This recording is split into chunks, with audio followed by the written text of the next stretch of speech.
Les indicateurs en trading sont une énorme arnaque. MACD, RSI, banque de Bollinger, moyenne mobile, tout ça c'est du bullshit. Et pourtant, il y a les gourous du trading sur les réseaux sociaux qui vous en parlent comme si c'était des indicateurs magiques. Absolument pas. Et dans cette vidéo, je vais te révéler ce qu'ils ne veulent absolument pas que tu saches. Et en plus de ça, je vais te présenter une stratégie qui fonctionne extrêmement bien et qui n'utilise aucun indicateur merdique. Oui, investors, bonjour. J'espère que vous allez bien et que vous êtes heureux de me retrouver dans cette toute nouvelle vidéo dans laquelle nous allons parler et nous allons dire des vérités, nous allons tirer à balles réelles sur les indicateurs techniques. Mais en plus de ça, je ne vous laisserai absolument pas dans la mouise parce que je vous partagerai une stratégie très puissante qui n'utilise aucun indicateur technique foireux. Maintenant, si vous êtes prêts, abonnez-vous à ma chaîne YouTube, mettez un like sur la vidéo et rejoignez mon canal Telegram, c'est 100% gratuit, le lien est dans la description.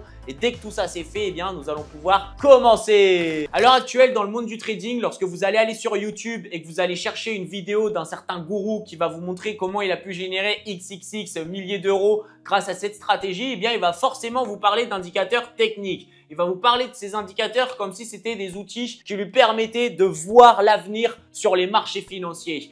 Non, sachez que c'est totalement faux. Ils indiquent des choses qui sont déjà passées. Donc, ça veut dire que le prix va monter sur le marché. Ton indicateur, une fois qu'il sera monté, il va te montrer que le prix est monté. Tu vois, regarde par exemple là le graphique. J'ai mis le RSI et à ce niveau-là, tu peux voir que le RSI est en surchauffe, le RSI est en surchauffe, en surchauffe. Mais le RSI, il reste en surchauffe, il reste en surchauffe. C'est pas parce que le RSI est en surchauffe que ça y est, le gold, il a décidé de tomber d'ici, il a décidé de tomber d'ici ou il a décidé de tomber d'ici. Donc tu vois, rien qu'en te montrant ça, je te montre que c'est n'importe quoi. Et tu sais pourquoi les indicateurs sont incapables de t'indiquer quelque chose de réel qui va se passer dans le présent ou qui va se passer dans le futur?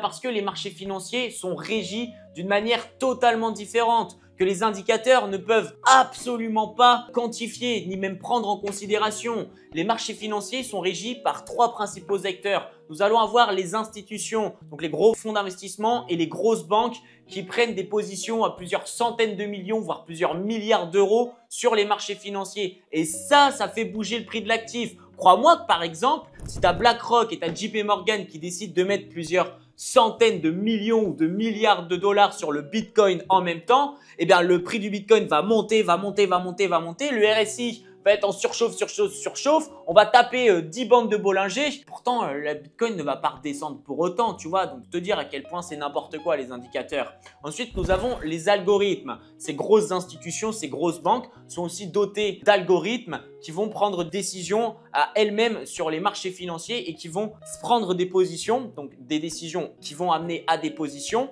sur les marchés financiers. Et ça va créer du volume sur le marché. Et ensuite, nous avons bien sûr les market makers. Donc, les market makers, ce sont ceux qui sont chargés de faire respecter le fait qu'il y ait un prix d'actif qui soit coordonnant. Vous voyez ce que je veux dire? C'est-à-dire un prix d'un actif qui soit normal, avec un marché financier normal. Et par exemple, le prix d'un actif qui ne fait que monter ou qui fasse que descendre.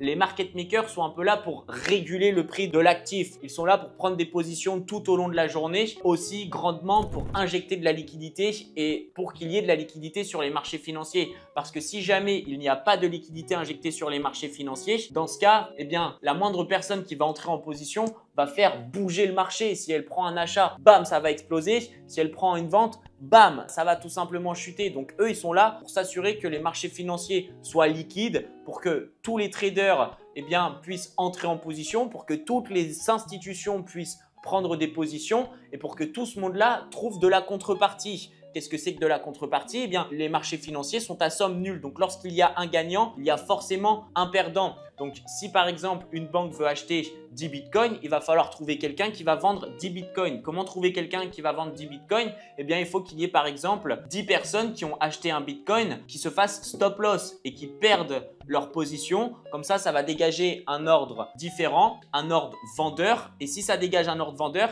cette banque qui veut acheter 10 bitcoins va pouvoir acheter, ok? Puisqu'il y aura un ordre vendeur de 10 bitcoins ici et elle veut placer un ordre acheteur de 10 bitcoins là. Donc, elle va pouvoir trouver la contrepartie. C'est simplement un jeu de liquidité. Il faut en permanence qu'il y ait assez de liquidité pour que les gros acteurs puissent entrer en position. Et c'est pour ça qu'il y a énormément de pièges qui sont tendus aux traders particuliers. Par exemple, des manipulations. Nous sommes en tendance hyper haussière. Nous allons avoir des structures de marché full haussières qui vont être mis devant les yeux des traders particuliers.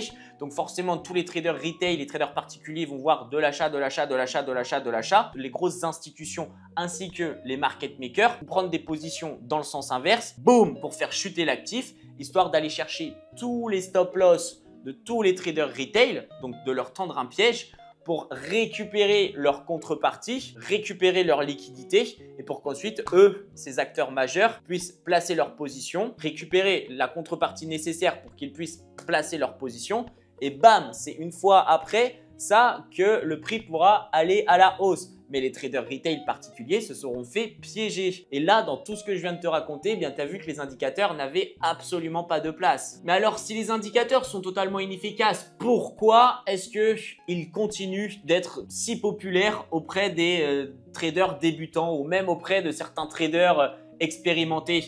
Eh bien, pour deux raisons principales. La première, ça va être les brokers qui, eux, adorent lorsque les traders utilisent des indicateurs parce que forcément, plus les traders vont utiliser des indicateurs, 6 indicateurs qui t'envoient des indications toutes les 6 secondes, bah t'imagines bien que les traders, eux, qui ne veulent louper aucune indication de leur indicateur magique, ils vont prendre toutes les positions. Le broker va gagner des frais de commission, mais plus aussi il a de chances de perdre et de cramer son argent et donc le broker a des chances de gagner encore plus d'argent, tu comprends? Et en plus de ça, eh bien, il y a l'effet de masse et le mythe du setup gagnant. Et ça, c'est principalement à cause de tous ces gourous qui vont faire une vidéo pour te présenter un indicateur magique qui leur a soi-disant permis de gagner 10 000 € sur les marchés financiers, nanana, nanana. Et du coup, bah ça fait parler. Tu as la masse qui regarde la vidéo, qui commence à utiliser l'indicateur et ça y est, ça parle de l'indicateur jusqu'à tout le monde se rendre compte qu'en fait, l'indicateur, il les a aidés à gagner 0 €.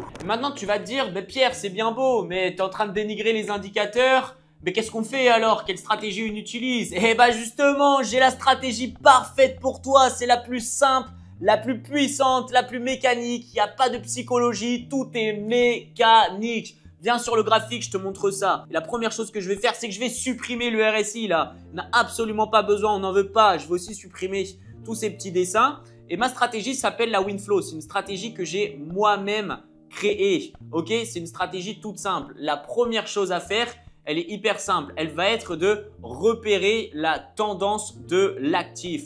Ok, donc imagine-toi que nous sommes en tendance haussière. Je vais choisir ici par exemple, hop, juste là. Imagine-toi que nous arrivons sur le marché financier à 9 h du matin, donc juste après la session asiatique. Moi, ma stratégie, je ne l'utilise qu'en M5. La première chose que je dois faire, c'est définir le biais actuel. Donc comme tu peux le voir, eh ben, ici, nous étions baissiers. Nous avons ce plus haut qui a créé ce plus bas. Et à ce niveau-là, nous sommes venus le casser. Donc là, nous repassons haussier. Et maintenant, nous avons ce plus bas ici qui nous a fait ce plus haut.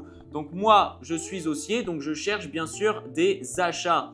Et là, boum, ce que je vais faire va être hyper simple. C'est que je vais sortir mon outil de retracement Fibonacci.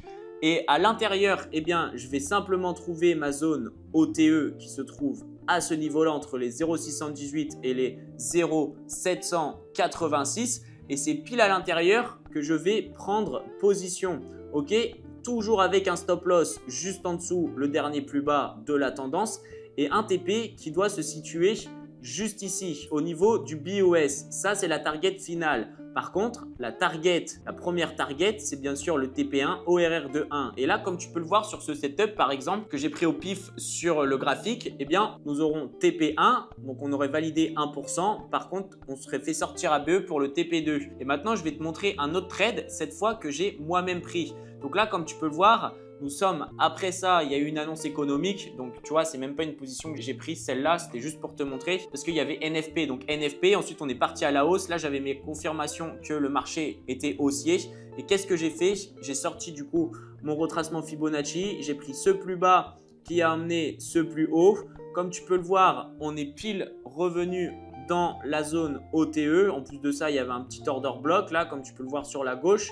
Donc moi, c'est à ce moment-là que j'ai acheté. Boum, j'ai mis mon stop loss juste en dessous. J'ai targeté le BOS et comme tu peux le voir, c'est une position qui est passée crème. J'ai validé un RR de 2. Si jamais tu souhaites en savoir beaucoup plus sur ma stratégie, eh bien, je t'invite à regarder les autres vidéos sur ma chaîne YouTube. J'en ai déjà fait plein. Et nous nous retrouverons dans une prochaine vidéo. Dis-moi ce que tu as pensé de celle-ci dans les commentaires. N'oublie pas de t'abonner et de rejoindre mon canal Telegram 100% gratuit. Dessus, on parle que trading. À très vite et let's investing!